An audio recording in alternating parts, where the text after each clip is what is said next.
আজকে বাংলাদেশের নারী সমাজ আবার অন্ধকারের দিকে ধাবিত হচ্ছে। আপনারা কি জানেন 3 মাসের মধ্যে 66 জন কন্যা সন্তান ধর্ষিত হয়েছে? আপনারা কি জানেন বিভিন্নভাবে নারীরা বিভিন্ন জায়গায় নির্যাতিত হচ্ছে? আপনারা দেখেছেন আজকে নারী সমাজকে ভিতরে ঢুকিয়ে দেওয়ার জন্য নারীর কর্মঘণ্টা আমাদের 5 ঘন্টার কথা কোনো একটি ধর্মভিত্তিক রাজনীতি করে তারা বলছেন। তারা নারীদেরকে ভিতরে ঢুকিয়ে দেওয়ার চেষ্টা করছেন।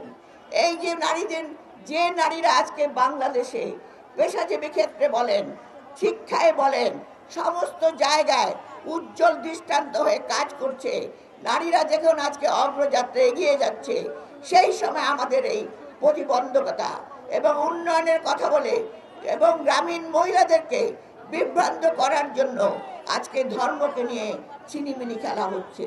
তাই বোনেরা, আমি বক্তব্য দেব না, বক্তব্য দেবে আমার প্রধান অতিথি। আমি শুধু এইটুকুই বলতে চাই, আমরা জানি আমাদের দেশনেত্রী বেগম খালেদা জিয়া, আমাদের শহীদ জিয়া নারী ক্ষমতায়নের জন্য কাজ করেছেন।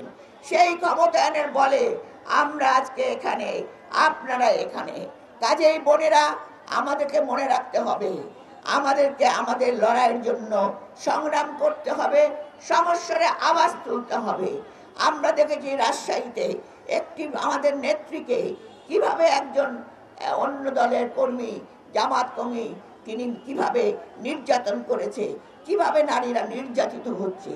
তাই আর কোনো নির্যাতন নয়, আপনারা এসেছেন, আপনারা লড়াই করবেন।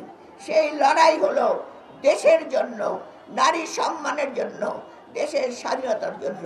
তাই বোনেরা, আজকে আপনারা অনেক কষ্ট করে দূর থেকে এসেছেন, আপনারা রৌদ্রের মধ্যে দাঁড়িয়ে আছেন, কিন্তু এই কষ্ট আমাদের কষ্ট না। সেদিন আমরা হাসবো, কথা বলবো উচ্চস্বরে।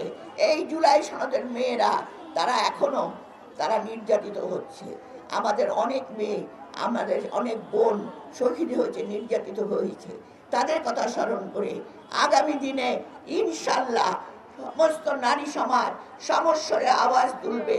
নারী অধিকার, নারী সমমর্যাদা অবশ্যই দিতে হবে।